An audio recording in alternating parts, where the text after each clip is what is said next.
Hello, everyone. How are you guys today? Fantastic. How are you? How are you, Feeling Lindsay? good, feeling good. Hanging out here in Denver. Guys, we are on YouTube today. Very excited to be here. We're giving you guys a fun little sample of our Conversations and Coffee program, where we have the three of us or the four of us in a group. You guys get a chance to listen to fast, intense, interrupting native conversation, right, guys? What do you think about this program? What kind of practice is this?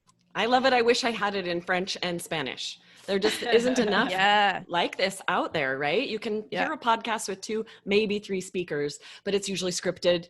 It usually just doesn't feel that native and natural. So this is awesome that you guys have this opportunity to have these weekly conversations with a lesson and a quiz and really interact with it. Right. Exactly. Yeah. It is so good. So guys, go over and sign up. First, we're going to get into today's topic, but I'll let you know where to sign up right now. Go to allearsenglish.com/fast. But today, let's get into a little topic that's actually going to hit home for all of us, the entire world. The pandemic is the one thing that has affected the entire world. That's crazy if you think about that, isn't it?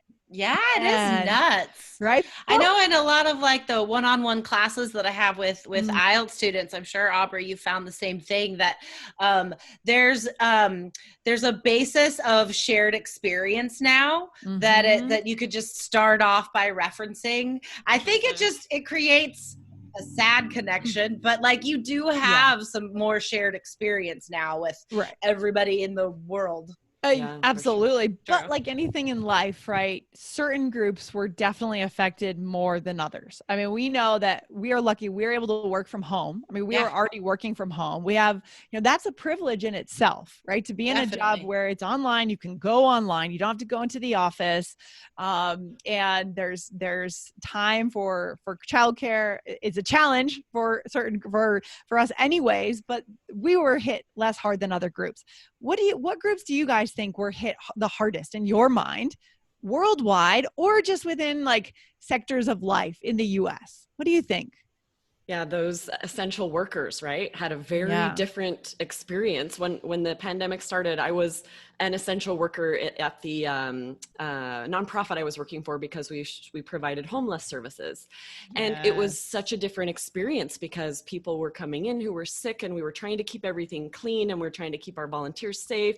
And then kids were home from school. So here we're having to juggle kids at home that needed our help and going to work somewhere where we didn't feel safe, and trying to still so for a snippet, I felt that it was very difficult. I had to resign that position. And luckily I was in a privileged position where I had this second part-time job where I could work from home. A lot of people didn't. A lot of people had to full-time be out there with their kids at home struggling with online school. And it was really difficult for anyone in that situation. Exactly. I remember when you were doing that, Aubrey, for that little period of time, you were like in the zone. You were busy, but you were also serving the community in a very clear way. I was very impressed. And it felt noble. Like I felt like important and needed, but my kids were really suffering. I have 2 6-year-old twins that needed help with full-time online school, and it was terrible. Absolutely. So moms are definitely one area where it's been really, really hard. What about you guys? You guys are both moms, Michelle and Jessica, as well as Aubrey.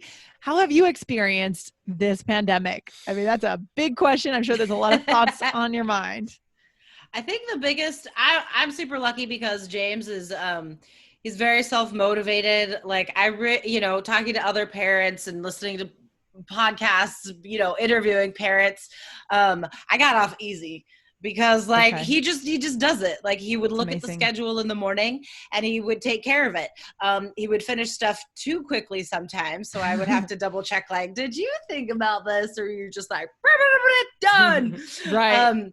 But I think the biggest challenge for me was helping him through the emotional part of it. There were times when there were like complete emotional breakdowns, and not because he's just 10, not because, kids have breakdowns, but because of the pandemic, like huge emotional like crises, and trying to help him like identify what's happening and how to deal with it, and sometimes just saying like, yeah, no, it's terrible. It's okay to feel bad.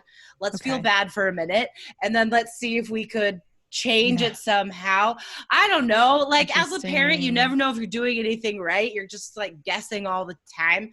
But I think that was the hardest part for Interesting. us. So kids are one other group, right, that were really affected in a lot of ways. That's a whole other group we don't think about, just kids themselves. Being at school, yeah. I mean, wow. Yeah, think about that gap, right? And we do our best to try to help kids. So, Michelle, what about you? Can you chime in here? Well, you guys know. You had a younger kid, so...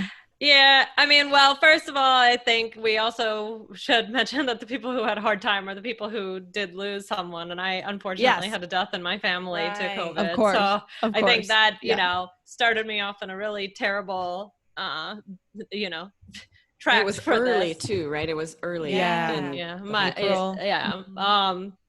So it was just in April before we even knew too much. So like that just started me like on the like really getting scared about everything. My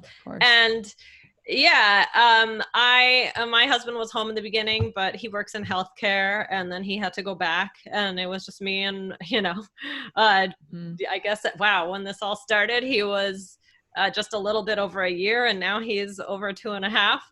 So, and it's just been the two of us home every single day and trying to figure out work. And the thing with my work, as everyone knows, is I can't have noise in the background. There are some things where I can have noise, but being on a podcast and teaching, and for the school that I teach with, I can't have noise. So I can't ever guarantee that there won't be noise unless it's like the evening, and even now you might hear. So it's just been hard to juggle that and wanting to work. Like I very much want to work, and I enjoy what I do. So it has been hard to like, just be like, like say no to some things, or like, I don't know when I can do this or that and that. So I'm thankful that I work with people who are so understanding and have been there for me, and, at my school as well. So, but I have had to say, I can't do this and I can't do that, which I'm the type of person that like kills me. Like I don't like to do that. I'm not a person who like who likes to say no to things, or who doesn't want to have opportunities or things like that. So that's been hard on my end, but having to be like, okay, I'm here with my son and I have no other choice, so Don't you think that gets to like a lot of the difficulty that everybody has experienced over the past year and a half due to various reasons, but like the struggle for sort of like the self-identity struggle, right? This like really existential sort of like, but if I'm not doing this, then who am I? If your definition of yourself didn't meet who you could be for so long, then you're left with like, we should talk. These are interesting conversations. I mean, there are things that I haven't been able to do that I would have liked to do, that even, now I'm getting closer to putting him back in childcare, but for a long time I was really too scared. And maybe if I didn't have a death in my family, maybe I would have pushed a little bit harder, but it was just like so traumatizing. Sorry, this is such a serious one, guys. This is getting really real, but like, so I just, like that's the decision that I had to make, and now hopefully it's looking, knock on wood, like I can put him somewhere and things can get back to somewhat normal. But there's still the chance that a class could close down, or this could, you don't we still don't know. And like at the end of the day, I can't, like, I don't have family who lives like right next door to me, so anyway, but thank you all for being so understanding. No, I mean, I think it's also important that we talk about race, right? Non-white populations in the US, right? This has become very salient during the pandemic, privilege and race. Absolutely. I mean, I remember when this first hit my grocery store, King Soopers, I think 2 or 3 or 4 members of that staff actually died in the first month of the pandemic. When they had, so there's a whole, right, there are other populations that have to go to work, and there's no choice. There hasn't been a choice. So what are your thoughts on that? And most importantly, how can we make sure that there aren't so many, like, this doesn't happen? This divide has become so clear. So for another tragedy like this, what are the things we can do to reduce the impact on certain populations? It's really sad when you think about it, and it's disturbing, actually. Well, I guess that's what they were trying to do with all the stimulus checks and stuff, but I don't feel like, I feel like those were like huge umbrella sort of solutions that maybe didn't get to most of the people that needed it, or wasn't enough for most of the people. Whereas like, I don't know, nobody knew at the time, right? So we can't fault anything that anybody did over the past year and a half. I feel like in California, for example, they're recalling Governor Newsom, and all these people are like, he didn't handle the pandemic right, and he didn't that. And people are like, but nobody knew at the time, but they had to make decisions, right? Yeah. So that's how I feel about the stimulus payments as well. But I think maybe looking at how we tried to fill the gaps and help the underserved be served over the past year and a half, and learning those lessons to write future policy, right? Because we can all look back and say what didn't work. So I guess just like really learning from the past. So a lot of people shouldn't have gotten those checks that got them. Yeah. Definitely. So send those to a more targeted approach, right? I mean, why this blanket approach? I get they were trying to work fast. Even with the PPP loan, like it was very blanketed approach. Like there wasn't a lot of requirements to get extra money. I mean, so we should have slowed down and put up steeper barriers to getting money for certain groups, and more of that money could have gone to other businesses and people, I think. And I do know individuals who received stimulus checks that didn't need them and immediately donated them to businesses, to charities, or like bought, gift cards from restaurants and tried to do something because they recognize like, this shouldn't be coming to me. Yeah. I can do something with this, right? So I love that.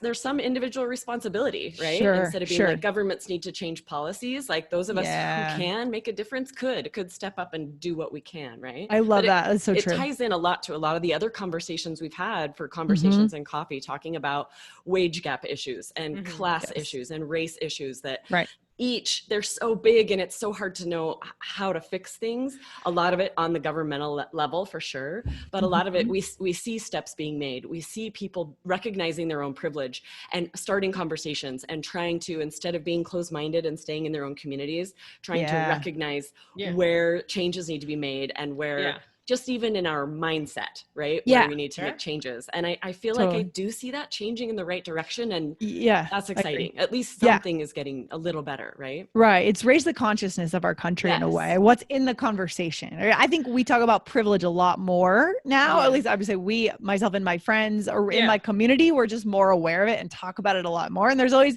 kind of a filter. I'm saying something right now. What's my privilege? Check your privilege. So that's good. And it's not yet everywhere. I think there are still pockets of the United States and probably in the world at large where it's happening more slowly, maybe not quite yet, but I think the more we sort of spread from where we are, right, the more we talk about it, and it's spoken about in the media, and we have those conversations with those we love, who will then have conversations with others. It's like that ripple effect where the consciousness sort of spreads out to where it hasn't quite reached yet. Even for my situation, like talking about, I had this and this and that, I still recognize that I was very lucky, like that there were so many people who couldn't make the decisions that I was able to make and keep my son home and things like that. So I think that we do need to be aware of not just ourselves, but, like hopefully thinking forward. And I just hope that people don't forget. It's easy to forget. We're so forgetful. And it's easy to just be like, but that happened or whatever. I just hope people don't forget about it and think about the things that we're talking about now, that we carry it. It's so true. Oh man, this is a big topic, guys. I think we will have to end it for today and come back to this another day. Guys, in Conversations in Coffee, we go back and forth between casual, fun, light topics to heavier ones like this. Okay, so if you want to get a taste of how to actually talk about interesting things, this is the material you need. And that's another benefit of Conversations in Coffee.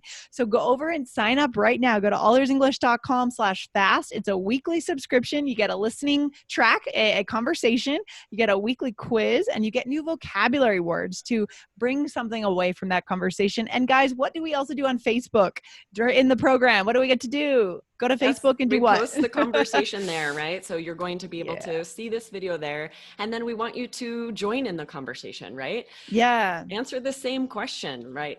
What was the pandemic like for you? What was your personal experience, right?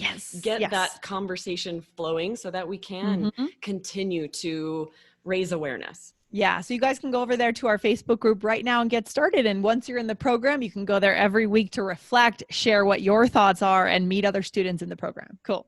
All right, guys. Awesome. Thank you for coming today. Good topic, important topic as always. Thanks, guys. All right. Bye. Take care. Bye.